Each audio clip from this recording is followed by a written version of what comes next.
I won't be another statistic. This phrase became a key motivator for Keyon Henderson. Keyon was raised in the foster care system, where statistics like heightened depression, low graduation rates, and crime are the norm. Keyon was able to shatter these statistics. So I started I got introduced to the foster care system at age 7, but we quickly went back home. So it's kind of like from age 7 to maybe 18, I was kind of in and out. But when I turned 13, that's when I actually never went back home. So that was kind of hard, especially as a kid. You know, you care about your sisters. Being the oldest, you know, I'm figuring out how can I make sure they're okay. Because, you know, from what I was hearing, there's nothing good about the foster care system, especially in Arizona. So I was worried about things that can happen to them if we're in separate group homes or something like that. And unfortunately, me and my sisters were separated at one point.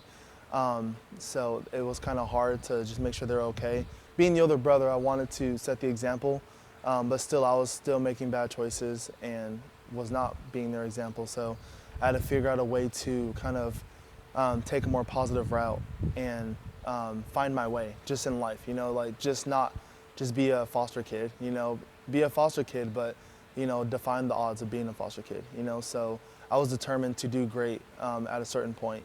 And so now, at one point I met Terry and Steve, which I think totally changed my life. If it wasn't for them, I don't know where I would be in life today. I ended up meeting them and they came alongside me. They became a support system. They introduced me to other people that became my support system. And at that point, you're kind of like, okay, everyone's on my side, you know? So it's like, I have a purpose and I'm gonna go for it. I got introduced to God through them, actually through Dream City Church. At first it was called Phoenix First, and then it changed to Dream City, so that was pretty cool. But they brought me to this church, and you know, I never really went to church as a kid. I was kind of grew up Jehovah's Witness, and I didn't really didn't follow it too much. And then when I came here, I gave my life to Christ, went to church camps. You know, they did the whole 9 yards to help me find Christ and then find my way to do something positive. Now I'm in college. I graduated high school, not honors, sadly, but I got good grades in college. In high school, and now I'm in college at the University of Houston. This is my last year, so I'm very excited. And I'm just trying to move forward and make an impact for younger foster kids that were in my same situation, knowing that they can make it as well. The thing about Thrive came a little bit after I aged out. So with that being said, after aging out and seeing what Thrive has been doing, it is just, for me, a big appreciation. It is kind of, I was told that, aged out kids, most of us become homeless because there's nowhere else for us to go, and we kind of turn to, bad things. But Thrive has, defined those odds and given these aged out kids a place to stay, giving them, seeing what their goal is and helping them towards that goal. There's tremendous stories of aged out kids, finding their way, finishing college, getting the dream job they wanted. And, Thrive doesn't only just do aged out kids. They stand by families. Families are going through it. Families are close to, their kids being close to the foster care system. If it wasn't for Thrive, they've changed a lot of lives, and I come to appreciate that and really excited about what Thrive has done. For just me being in the same boat as some of these kids, it's good to see that Thrive is helping them out.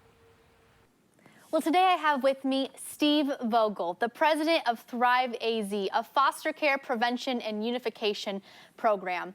Steve, I'm so glad you're here with us today. Thanks for having me. So last time you were on our program, we talked about a very different cause with foster care, but now we're here to talk about a whole different story, and his name is Keyon. I knew Keyon when he was in the youth group with me. He was an amazing kid. We went to summer camp together, but I know that you and Terry had a huge part in shaping his life. And so how did you and Terry decide to foster Keyon? Yeah, it was a difficult decision. We got a call from our caseworker because we had other foster kids at that time, and she had a 16-year-old young man that nobody wanted, and she was grieving the fact that she was going to have to drop him off at Keyon State, which is kind of like a detention center for teenagers.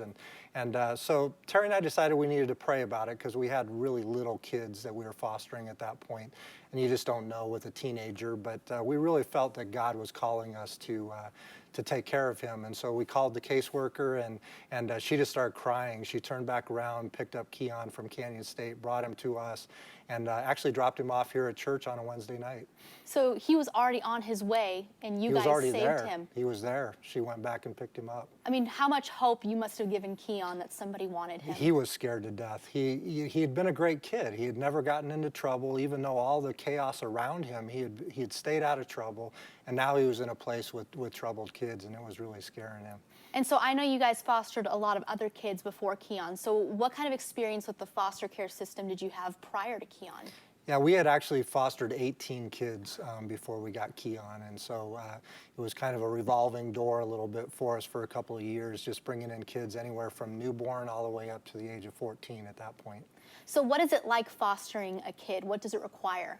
It's a pretty extensive training that you have to go through. There's lots of background checks. You have to show the financial means to be able to take in these kids and take care of them. The state does a good job of making sure that people are qualified and that they're really doing it for the right reason.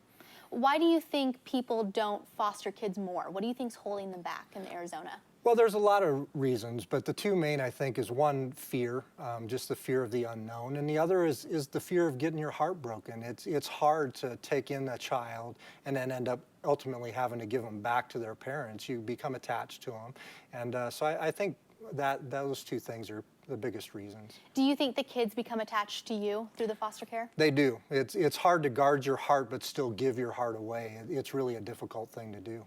Absolutely. And I heard that you guys have adopted a little girl. Can you tell us about that? Yeah, we have. It's Nina Jo. We got her when she was 4 days old, and she's now 5. We fostered her for the first year that she was with us, and then we were able to adopt her after that. And so did you fostered her for the first year, and that's the process. Is there a process of fostering that you have to do before you adopt a child? Through foster and adopt, through the foster care system there is, and the timing varies depending on the length of the case and the severity of the case. Gotcha. So how did you and Terry get the heart for this? Where does this come from?